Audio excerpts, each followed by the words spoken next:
No more. I used to. No, I'm not joking.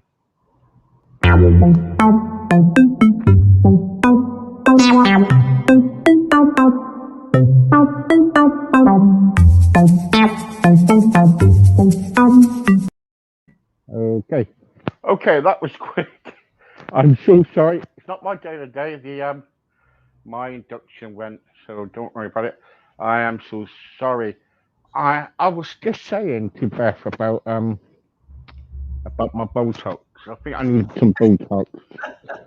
You know what? I've got makeshift glasses on at the moment. That's falling to bits. I can't even get out. I've got a makeshift haircut. It's like oh, what's it called? Sonic the Hedgehog. And and Beth said to me before we come on, but what you got to think about is all the women that they about their makeup and everything. Yes, okay, I understand you. I understand about women. Yes. Yes. Anyway, Beth, thank you for coming back. Um, I want to touch on something that I was reading the other day about you. I'm really sorry, Um, Steve. You're a bit muffled. I don't know what it is. I just heard about you there. What were you saying? oh yeah, can you hear me now? Yes, yes, that's much better. Okay. I need the television put down a little bit more. Um, what I'm trying to say is that I was reading something about you the other day, Right. It's and all lies. it's all lies.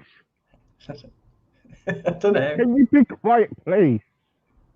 And actually, it came from you. You written it, and it was about. Hang on for a second. Let me have a look. Here we go. It was about this year on the bottom of your screen about change.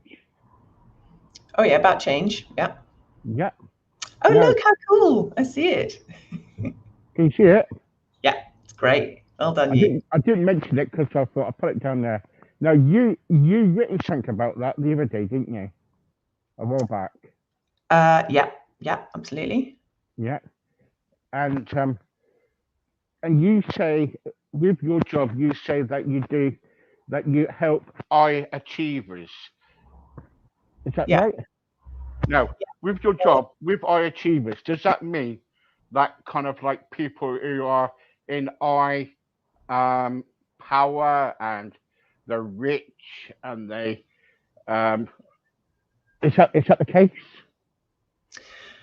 It means someone who's done something really cool, and it might be career wise or it might be life wise. I mean, this whole podcast is about people who are high achievers at surviving stuff, at resilience, at coming back and making their life beautiful again. So yeah, it can mean anything really. It's Right. it's just a marketing Yeah. slogan. Yeah. Yeah.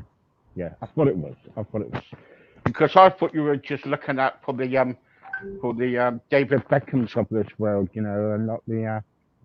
Well, David Beckham's very, very much welcome to have some coaching from me if you'd like it. But absolutely anybody is, as long as they're willing to, they basically need to be at the point where the pain of not changing is worse than the short-term pain of actually doing the work of change, of going through the fear barriers and embedding that change properly. Anyone who's willing to do that, they'll have great results. Okay, so my topic today is basically I didn't want to contact you and tell you what the topic was going to be. I was going to surprise you. Oh, So I fine. want to talk about change because Great. My and, favorite and topic. yeah, your favorite topic because sometimes it's so difficult to change, isn't it? Yeah, it is really hard, and there are really good evolutionary reasons for that, which is that change means doing something differently. And if the way you've done it has kept you alive, then essentially the oldest part of your brain is like, don't take a risk, don't do something different. It might injure you or, make you upset in some way. So we get all this sort of resistance, don't we? We get sort of inner voices and we get self-sabotage and, yeah, it's really hard. You're right. Yeah, yeah. So it's like when I came, before I came a Christian and everything, I had to change. I had to give up my old life, which is not very good, concentrate on my new life and change things about myself. And okay, I'm still learning about things which I need to change in my life, but I'm getting there. And in most cases, sometimes we have so busy lives around us that we find it, we thinking, oh well, what should we change for everybody else? So why should we change? Oh, well, the only person you should ever change for is you. Really, it's got to be something that you want deep down. So you might be, say changing your career so that you can earn more for your family. So ostensibly, it may well benefit them when you do the change. You might be wanting to give up smoking, so that you can, be around longer for your partner or whatever.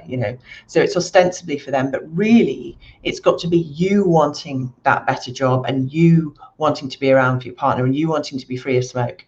It's got to be you, because it takes an awful lot of work and effort to make a successful, long-lasting change, and it's just not enough momentum. It's just not enough impetus to do it for somebody else, even your own kids.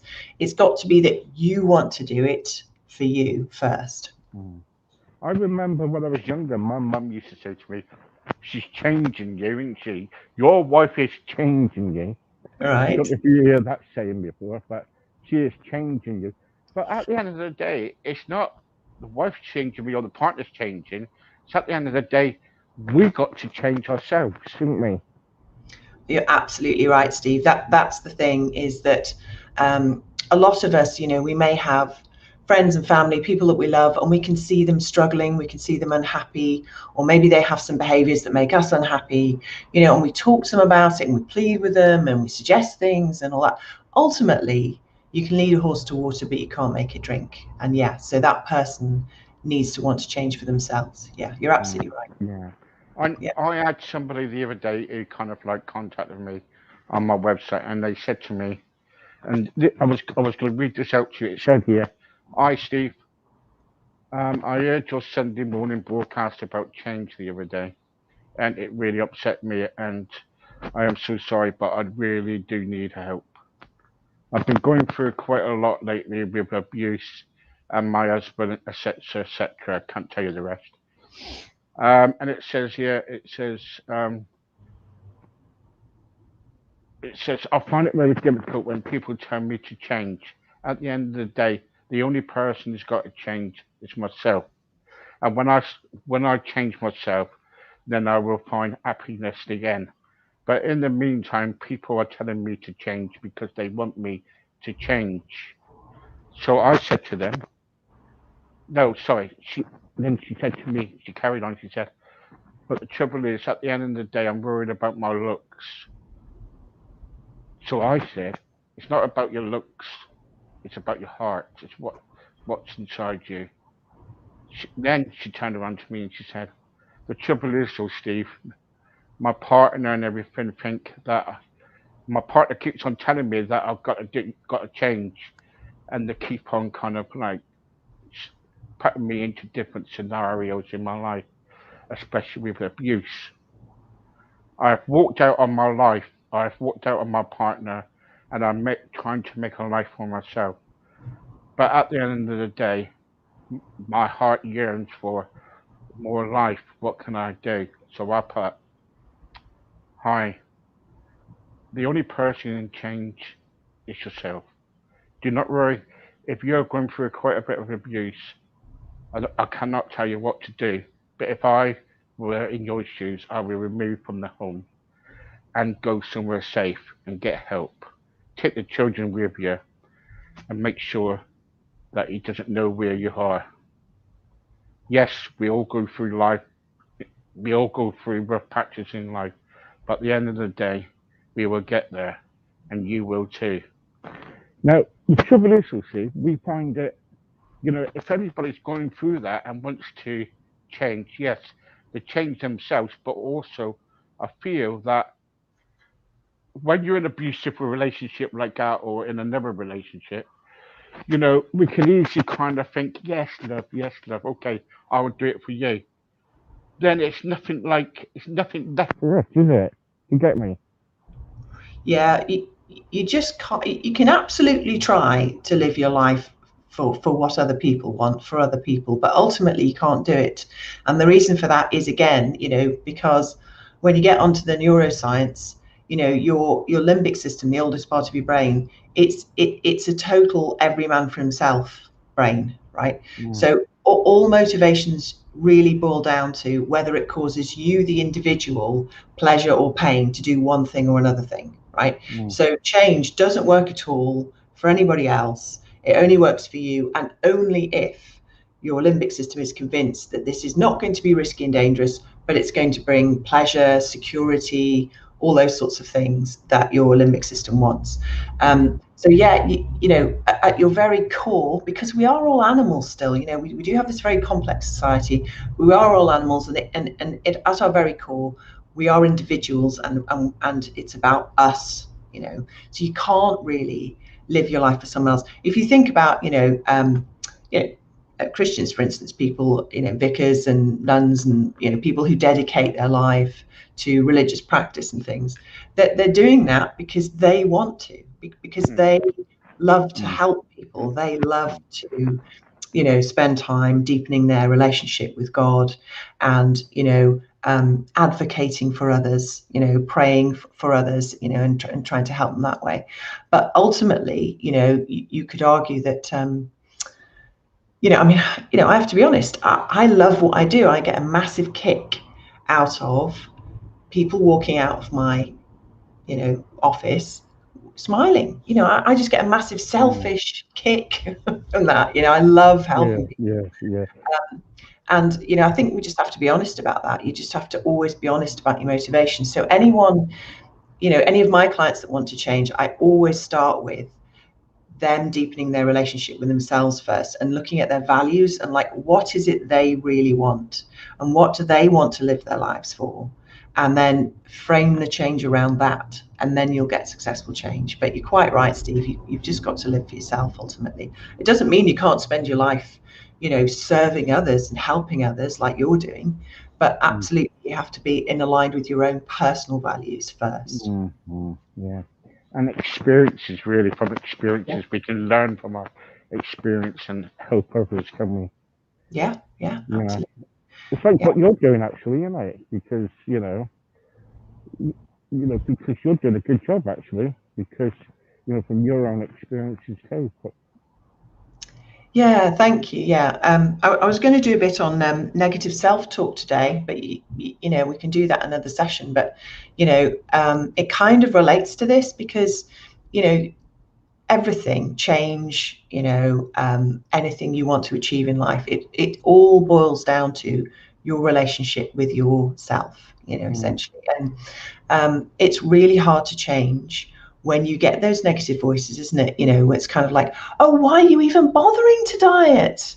You'll never lose all the weight. You're just going to go and eat some Oreos in a week anyway. What's the point? Blah, blah, blah. Yeah, I've been there. Yeah, I've been Yeah. there. Yeah. So yeah, haven't we all? Absolutely. So that negative voice is coming from your limbic system because it's providing resistance against a scary change.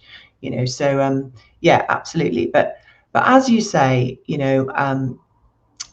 it is love yourself first, because the more you're able to do that, the more you're in alignment with your values, the more love and kindness you'll have for everybody else. Because if you try and live and put yourself second all the time, you just end up feeling resentful and things, don't you? You can feel lots of negative emotions, and actually be putting negative stuff out there instead of positive stuff. So yeah. Let's talk about negative stuff then, because you saying about negative thoughts, you've come up with something. Yeah. Sometimes, when we come out of kind of like for change as well, that comes in with it, as you said, because sometimes we try to change, but then we get all these negative thoughts, and people say to us, I've experienced it in my own life where people come up to me and say, "Oh, you're no good. You're not gonna do that." And the trouble is, I have to prove to a certain point Yeah. to people where that I can do things. Yeah, sorry, you're just getting a bit muffled again. Were you basically saying that other people sometimes make negative comments, trying to do something new? And is that what you were saying? Yeah. So what I'm trying to say is like, I've been through it myself with all the negative thoughts. Oh, right, So yeah.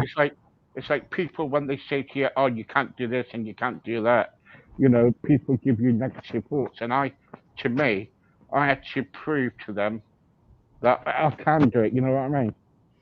Yeah, absolutely. I mean, that's the thing. We're born perfect, and we love ourselves when we're babies. We're fascinated with ourselves. We don't have any inhibitions about our bodies. We're fascinated by our own toes and things. And I'm not. I'm not. bet you were when you were born. But yeah, and then through life we just pick up all these beliefs from parents, from siblings, from school, from religion, from wider society, social media, obviously these days. And the problem we have is that the limbic system, it doesn't understand the difference between something that's a fact, right, and something that's just something someone said. It takes everything as fact. So, I, for instance, was told always that I wasn't good enough. And I think that's a big one for a lot of people.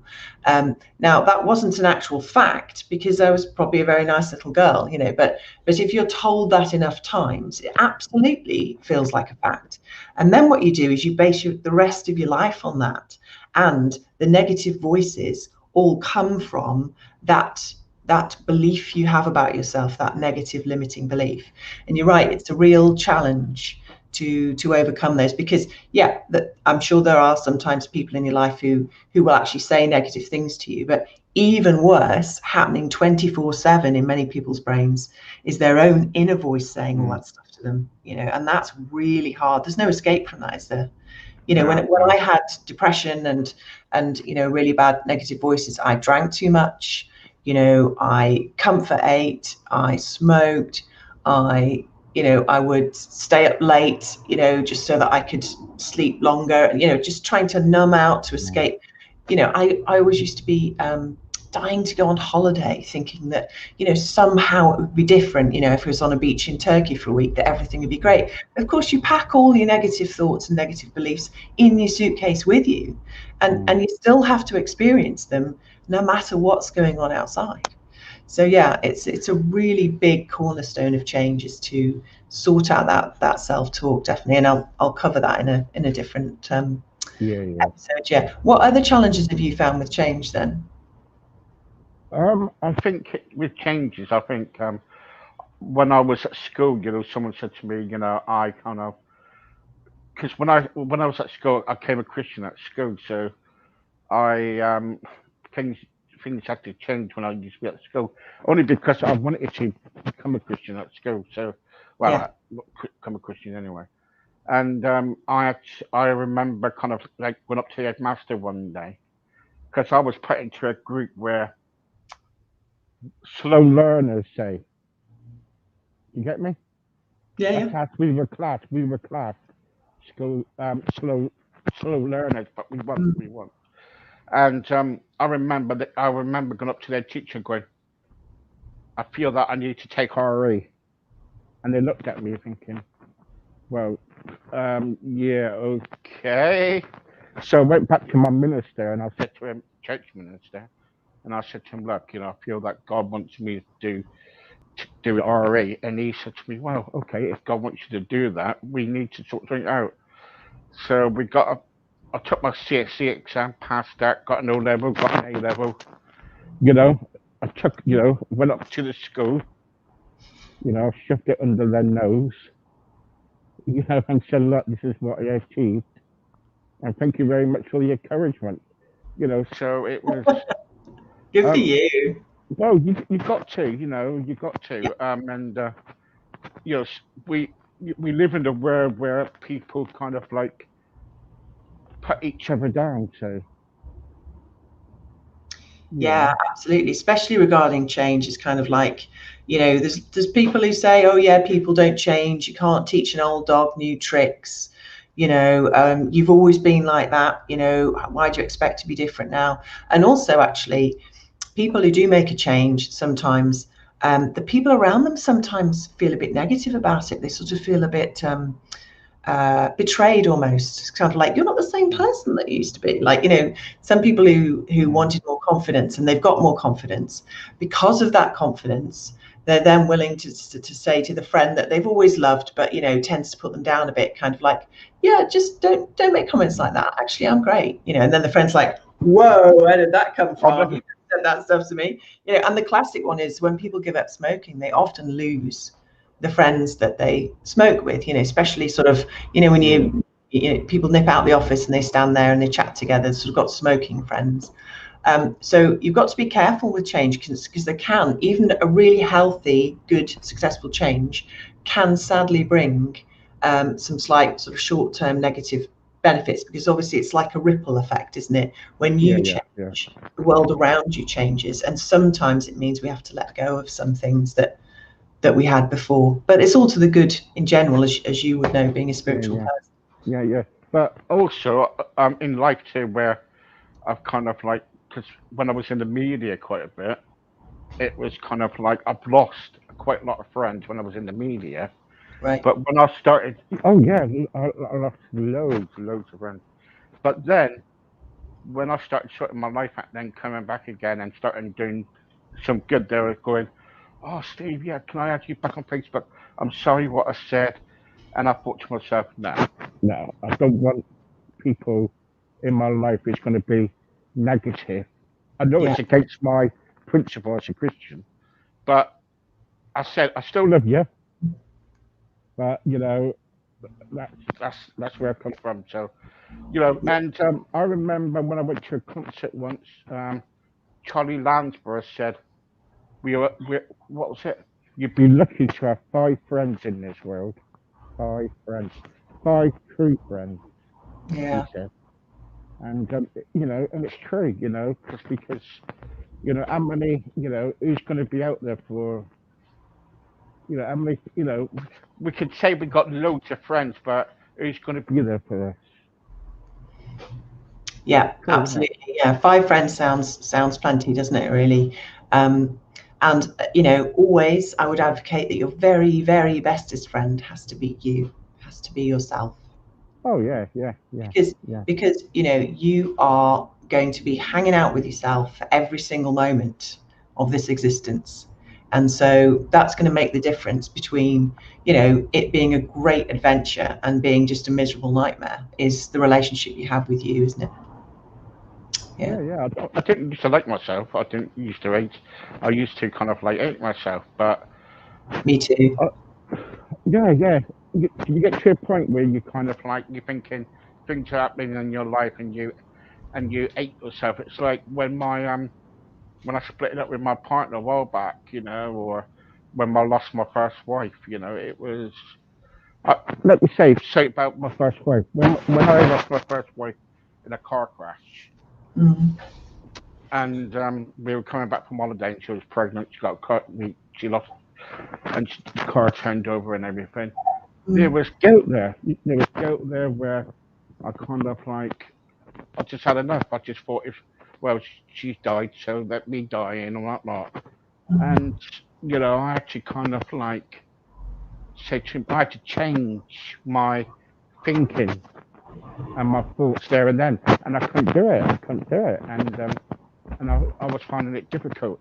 But then I kind of like was put under the section, Mental Health Act, 21 of the Mental Health Act, because I was depressed, really depressed. So can you hear me? Can you? It's a bit, interference, but I can basically hear you. Yeah. So yes, you were depressed. Yeah, I was really depressed. So, and I, I was sectioned under the Mental Health Act, Section 21. And luckily, I kind of like got through it, and that's it. I've been there, and I say to people, when they're going through like mental health or depression or things like that, I can understand. What they're going through, because it's hard.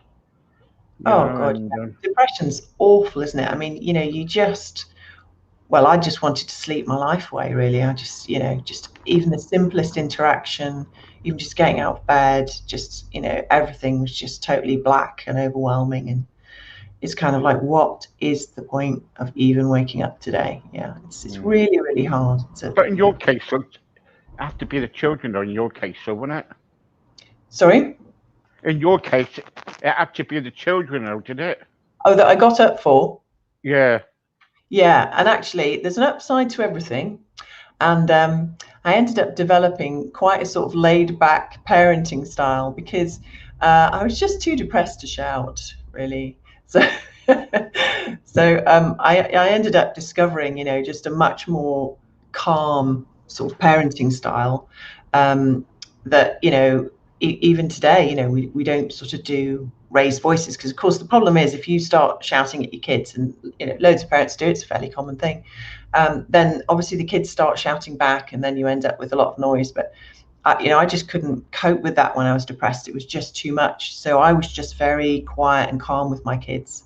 And fortunately, they just, obviously copied that. They thought, okay, that's how you behave. And so I ended up with quite a calm household. But it wasn't by design. It wasn't me being some sort of clever, chilled out, woke parent. But yeah, thank God for that, because I had such a terrible childhood, and I think part of my depression was the fear, the dark fear of not parenting my kids well, of my kids suffering because I was a crap parent. Because these things, they can go down through the generations, can't they? And yeah, so fortunately, I got a lot of support with that, and that's worked out really well. But yeah, definitely that. It's still like the best reason ever to get up every day for my kids. Absolutely. Good.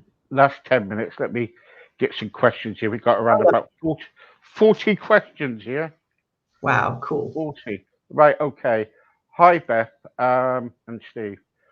Enjoyed your conversation today, even though that Beth had something different to say, different, but you said we can talk about change.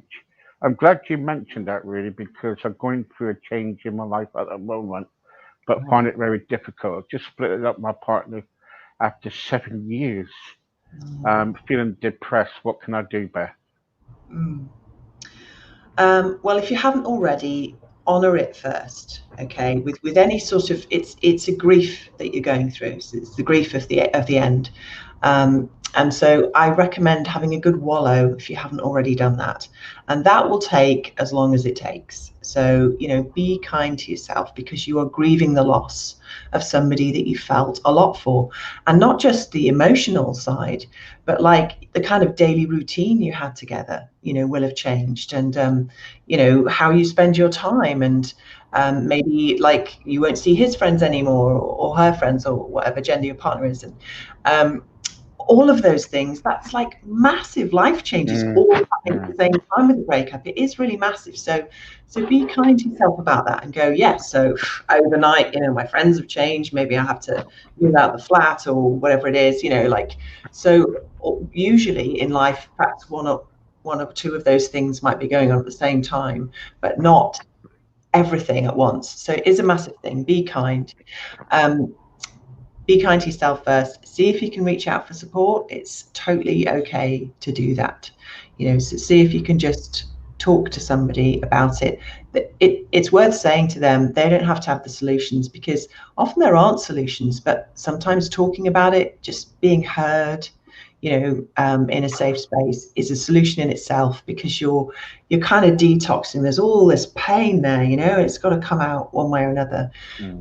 If you can help yourself physically, if there's any sort of exercise you feel you can do, from yoga to running to just having a little bop in your bedroom, anything like that, it's great for helping to get rid of those. Remember, emotions are chemicals, they're actual hormones, in your body, and they need to flow through you. So express them. That's what I'm saying. Have a good wallow, and then help them move through you. See if you can drink a bit less, maybe avoid alcohol or drugs or anything like that.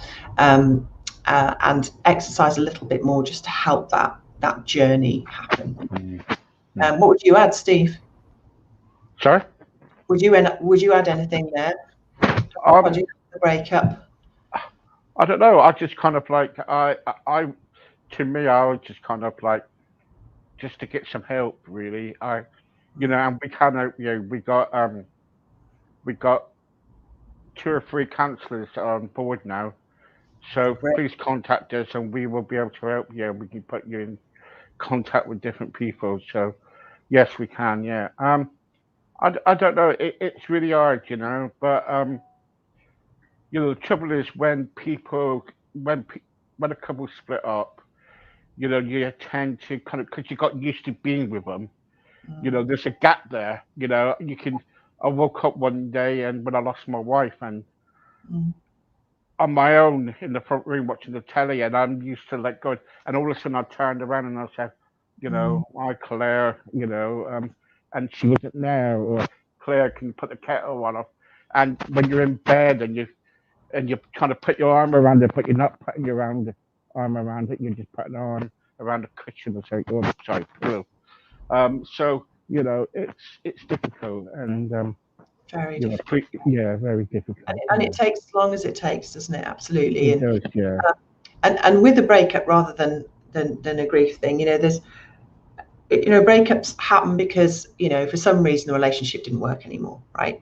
And um, rather than it being about blame or who did this or who did that, just see if you can learn something for yourself from it. Just privately in your own way. What might you have done differently if you could do it again, etc. Because what you really want to do is prevent this hurt from happening again in your life. So use it as an opportunity to learn and grow. It doesn't mean you have to go and like forgive him or like admit loads of stuff or whatever. You just have to think about like, so what was going on in that relationship? What was serving me, what wasn't, kind of thing. What would I like to do differently next time?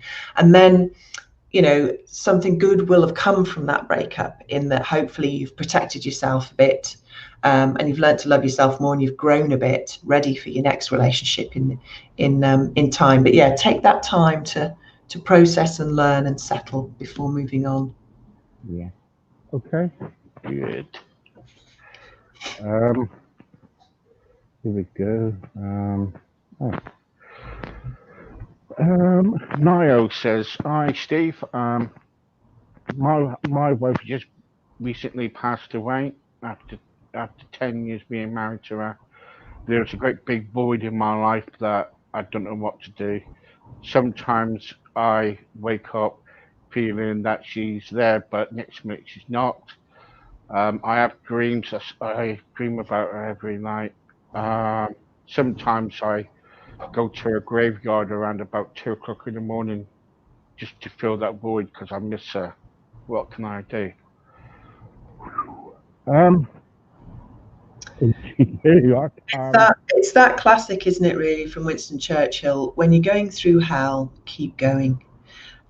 Grief takes as long as it takes, and every day that you are grieving, whatever strange things you do or unhappy things you do, whatever, it's all honoring that amazing person that you've lost. It's honoring, and it's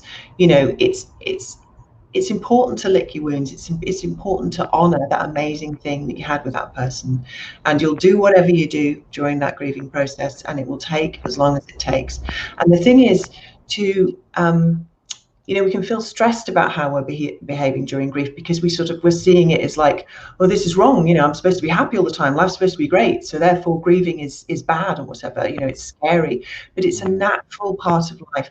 It makes us appreciate so much more once we gently move on from that grieving, the sweetness of life, the beauty of life, the importance and value of all the other relationships we have.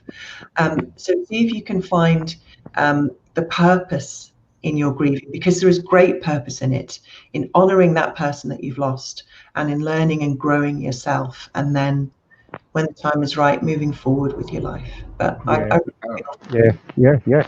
Also, don't be afraid to cry. yeah, Some men that go around kind of like saying, "Oh, crying is like man, don't cry," but you know, coming from me, men do cry, and it's good to have a good cry.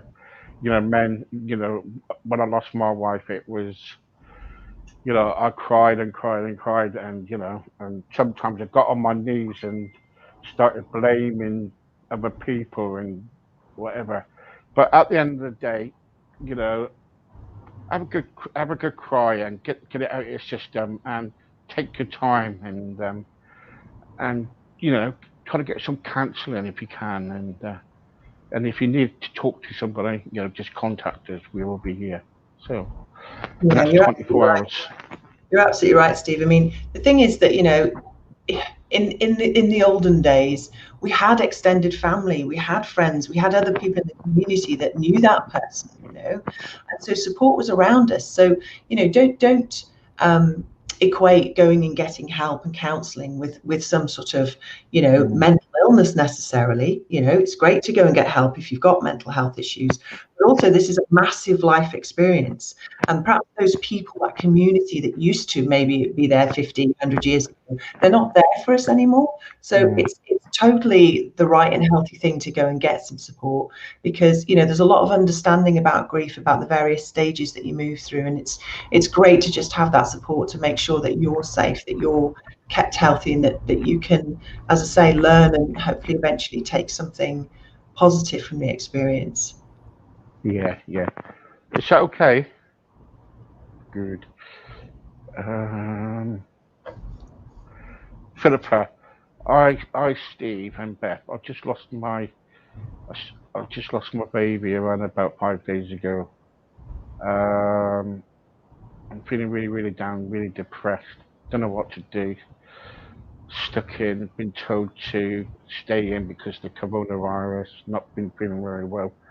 Two, everything's getting on top of me. What can I do? Mhm.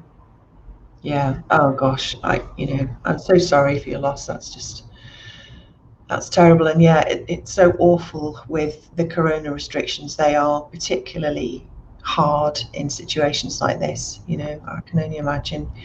Um, I think for this, absolutely everything I've said and Steve said on the previous questions relating to grief, but also I would definitely be looking for some specialist help there. I don't know how new the baby was, but either I would recommend that you start with your GP and make sure you've definitely got some specialist support there. Yeah. I don't know if you've got a spouse or a partner. How are they coping with it? Sometimes, it can drive couples apart, and that's a double pain. And if you can be supported in the process, it can bring you closer together and help you heal together. So, I really wish you well with that journey. Yeah. Get in contact with GP, and if you need any further, just contact us. People are on now. All you got to do is message our Facebook site and our web page, and somebody can answer and they'll get back to you straight away. So don't worry about it, and we can help. Last couple of questions, people. Yeah. Hi, Steve and Beth. Thank you very much for today. That was really good. Do you always change it, or does Beth change the? Just Beth change it. Very funny, really, because when you kept on saying about change, Beth wanted to say something else. Thanks, Neil. I know it was you coming on. Don't worry. Don't worry, Beth. It's Neil. Neil does all the Is he help teasing chat. you? Is Sorry? is he teasing you, Neil? Yes. Yeah. Thanks, Don't worry, Neil. Neil. We'll cover it next time. I'm very happy to go with the flow. It's good. Yeah. Beth is all right. Leave her alone. Yeah. Um, Wendy says, Hi, Steve and Beth. Thank you very much. Been really interesting today. Thank you very much. Thank you. Hi, Steve and Beth. Um,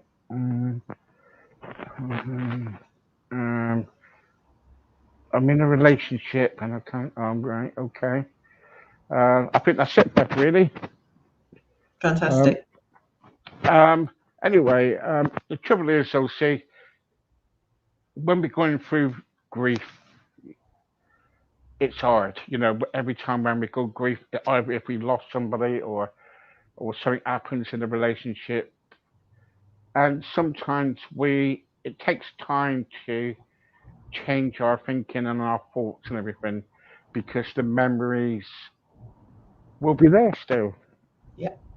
And the trouble is, it's dealing with the memories. And if you got children and you split it up, or if if you had a death, or whatever, at the end of the day, what you've got to realize is that you know, we're all humans, and sometimes it's good to kind of like cry and, just be yourself. Don't kind of like, because your friends tell you that you got to book up and get your, things together, get your ideas together. At the end of the day, we're all human. So if you cry, you know, go ahead and be yourself. Yeah, you're absolutely right. Society wants to brush unpleasant things under the carpet and, come on, get back to work. Oh, you'll be fine. And, women who have miscarriages, the classic is, oh, just get on and have another one. You'll be all right, blah, blah, blah. The thing is, yeah, you take the time you need. That's exactly right, Stephen. Top fact with crying is that when you cry, the saltwater tears that come out actually contain the cortisol which you've released under stress and misery. Cortisol is quite a damaging chemical to have in the body. So it's actually physically healthy. That's why you're crying, is to get rid of that hormone, that particular chemical in the body, because it can cause all sorts of problems later in life, cancers and things, if you've had too much cortisol in your system. So yes, it's very, very healthy in all sorts of ways to cry. Let those tears flow. Thank you very much. Okay, folks, thank you very much for joining us. I've got to go. I've got to have some quick tea, sort my hair out, stick some gel on it or something, whatever. Yeah, and I've got a client in a bit, so always exciting. Love to work with people. So yeah, it's been fab hanging out with you as always. Thank you so much, Beth. I'll All right. see you later on. Bye-bye. Bye. There you go, folks. Don't forget to contact Beth if you need any help or you want to speak to her. Beth Penfold, contact her on Facebook. I'm going to be back around about 7 o'clock and with more guests. So stay tuned, and until then, God bless. Bye bye.